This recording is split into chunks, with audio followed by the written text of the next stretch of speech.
Top 10 के sponsor है Adnan water tank, safe and healthy water storage solution, Ballaguda, Hyderabad. अस्सलाम वालेकुम नाज़रीन, मैं हूं आसिम खान और आप देख रहे हैं BBN चैनल। आइए देखते हैं आज की टॉप 10 न्यूज़। ईरान ने यूनाइटेड नेशंस को ऑफिशियली बता दिया है कि अब डिप्लोमेटिक रास्ता ख़त्म हो चुका है और अमेरिका के स्ट्राइक का जवाब देने का फैसला अब ईरान की मिलिट्री करेगी। ईरान के UN एनवॉय अमीर सईद इरवानी ने कहा कि रिस्पॉन्स की टाइमिंग, नेचर और स्केल सिर्फ आर्म फोर्सेस तय करेगी। उन्होंने UN सिक्योरिटी काउंसिल को बताया कि अमेरिका और इजराइल के एक्शंस इंटरनेशनल लॉ की खुली खिलाफ वर्जी है। इजराइल डिफेंस फोर्सेस के मुताबिक इजराइल ने ईरान के वेस्टर्न और सेंट्रल हिस्सों में मौजूद military infrastructure, missile launcher systems और डिफेंस फैसिलिटीज़ को निशाना बनाते हुए बड़े हवाई हमले किए हैं। नतांज और इस्फहान के न्यूक्लियर साइट्स पर भी एयर स्ट्राइक्स रिपोर्ट हुई है, जहां सेंट्रीफ्यूज प्रोडक्शन यूनिट्स को नुकसान पहुंचाया गया है। इजरायली मीडिया ने इससे सिग्निफिकेंट मिलिट्री डैमेज करार दिया। ईरान ने भी जवाब में इजराइल पर ड्रोन्स और बैलिस्टिक मिसाइल्स लॉन्च किए। UN secretary general Antonio Guterres ने emergency UN security council meeting में वार्निंग दी कि अमेरिका की तरफ से ईरानियन न्यूक्लियर साइट्स पे एयर स्ट्राइक्स एक खतरनाक मोड़ है। उन्होंने कहा कि ऐसे हमले पूरे रीजन को इंतकाम के चक्कर में डाल देंगे। एंटोनियो गुटेरेस ने अपील की है कि मिलिट्री एस्केलेशन से पीछे हटे और डायलॉग का रास्ता इख्तियार करे। नॉर्थ कोरिया ने भी अमेरिका के ईरान के न्यूक्लियर साइट्स पर हवाई हमलों को दुनिया के अमन के लिए खतरा करार देते हुए शदीद मजम्मत की है। कोरियन फॉरेन मिनिस्ट्री के तर्जुमान ने कहा कि फोर्डो, नतांज और इस्फहान जैसे मकामात को निशाना बनाना UN चार्टर की खुली खिलाफ वर्जी है। तर्जुमान का कहना था कि वॉशिंगटन ने इन मरकज़ों को निशाना बनाकर पूरे खलीज को जंग की आग में ढकेल दिया है। नॉर्थ कोरिया ने इजराइल को भी इसका जिम्मेदार ठहराया और कहा कि तेल अवीव और वॉशिंगटन की साजिशों ने हालात को इंतहाई उलझा दिया है। वजारत ने बैनुल अक़वामी कम्युनिटी को कहा कि अमेरिका और इजराइल के इन कदमों पर एक ज़बां होकर सख्त मजम्मत करे। दमास्कस के ड्वेला डिस्ट्रिक्ट में एक सुसाइड बॉम्बर ने मार एलियास चर्च में खुद को उड़ा दिया, जिसमें कम से कम 22 लोग हलाक हो गए और 50 से ज़्यादा लोग जख्मी भी हुए। अटैक के वक्त बॉम्बर ने पहले गोलियां चलाई, फिर अपने आप को बॉम्ब धमाके से उड़ा दिया। इंटीरियर मिनिस्ट्री ने इस हमले का जिम्मा इस्लामिक स्टेट पर डाला और इसे एक बुज़दिलाना हमला करार दिया। ग्रीक फॉरेन मिनिस्ट्री ने मुतालबा किया कि सीरियन ट्रांजिशनल अथॉरिटीज़ फ़ौरन उन अफराद के खिलाफ कार्रवाई करें जो इसमें मुलव्विस है और ऐसे इक़दामात उठाए जो क्रिश्चियन कम्युनिटीज़ और तमाम मजहबी अक़लियतों की हिफाजत को यकीनी बना सके।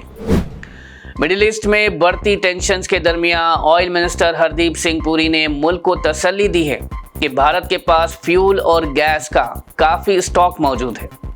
उनका कहना था कि ऑयल मार्केटिंग कंपनीज के पास कई हफ्तों की सप्लाई मौजूद है। वज़ीर ने कहा कि पिछले कुछ सालों में भारत ने अपने एनर्जी सोर्सेज डाइवर्सिफाई किए हैं। अब हम सिर्फ मिडिल ईस्ट पर डिपेंडेंट नहीं। भारत में रशिया, अमेरिका और ब्राज़ील जैसे मुल्कों से भी फ्यूल इंपोर्ट हो रहा है। उनका ये भी कहना था कि ज़रूरत पड़ी तो स्ट्रैटेजिक रिजर्व्स का भी इस्तेमाल किया जा सकता है, लेकिन फ्यूल सप्लाई में किसी किस्म का खलल नहीं आने दिया जाएगा। मिडिल ईस्ट में बढ़ती टेंशन्स के दरमियान एक और रेस्क्यू फ्लाइट दिल्ली पहुंची है, जिसमें 311 भारतीय शामिल थे। ऑपरेशन सिंधु के ज़रिए अब तक जुमला 1713 भारतीय शहरियों को ईरान से वापस लाया जा चुका है। इसके अलावा इजराइल से 162 हिंदुस्तानी शहरी महफूज तौर पर जॉर्डन पहुंच गए हैं, जबकि कल दूसरी बैच में 200 से ज़्यादा अफराद के क्रॉस करने की उम्मीद है। अथॉरिटीज़ ने बताया कि तमाम शहरियों को टेम्परेरी कैंप्स में रखा गया है, जहां उनकी बेसिक ज़रूरियात का ख्याल रखा जा रहा है। कांग्रेस ने मोदी सरकार को सख्त तनकीद का निशाना बनाते हुए कहा कि ईरान के खिलाफ अमेरिकी हवाई हमलों पर हिंदुस्तान ने अब तक किसी किस्म की मजम्मत क्यों नहीं की। पार्टी का कहना है कि सरकार की खामोशी न सिर्फ अफसोसनाक है बल्कि दोहरा मियार भी दिखाती है। Congress general secretary incharge communications Jairam Ramesh ने भारत सरकार से दरख्वास्त की है कि वो अपनी प्रो US और प्रो इजराइल पॉलिसी पर दोबारा गौर करे। कांग्रेस ने मजीद कहा कि इंटरनेशनल लॉ की खिलाफ वर्जी पर खामोशी इख्तियार करना हिंदुस्तान की क्रेडिबिलिटी को नुकसान पहुंचा सकता है। मादापुर के अयप्पा सोसाइटी में हाइड्रा और स्टेट गवर्नमेंट के खिलाफ लोगों ने शदीद एहतजाज किया। मुजाहिरीन का इल्ज़ाम था कि हाइड्रा उनके घर गिराने का प्लान बनाकर इलीगल सर्वे कर रही है। उनका कहना था कि सुन्नम चेरुवु सिर्फ 15 एकड़ का है, लेकिन रिकॉर्ड में उसे 32 एकड़ दिखाया जा रहा है। कोर्ट के स्टे ऑर्डर के बावजूद सर्वे जारी रखने पर लोग गुस्से में आ गए और मेन रोड ब्लॉक करते हुए एहतजाज करने लगे। कुछ मुजाहिरीन ने पेट्रोल बॉटल्स उठाकर खुदसूजी की धमकी दी और इंसाफ की पुकार लगाई। पुलिस ने फौरन मुदाखलत करते हुए सिचुएशन को कंट्रोल में ले लिया है। इंडिया मेट्रोलॉजिकल डिपार्टमेंट ने हैदराबाद और तेलंगाना के कई इलाकों के लिए 26 जून तक येलो अलर्ट जारी कर दिया है।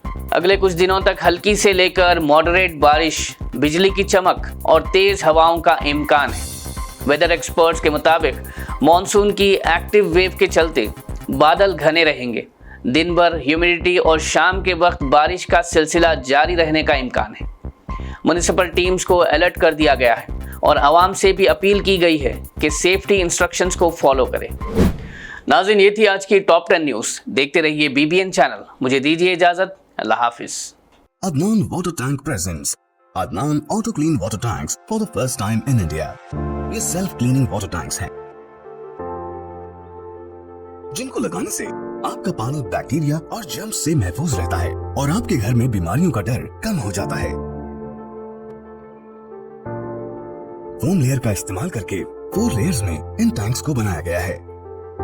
तो आप भी अपने घरों से साधारण वाटर टैंक्स को हटाइए और घर ले आए Adnan auto clean water tanks. Adnan water tanks, safe and healthy water storage solution, Banglaguda, Hyderabad.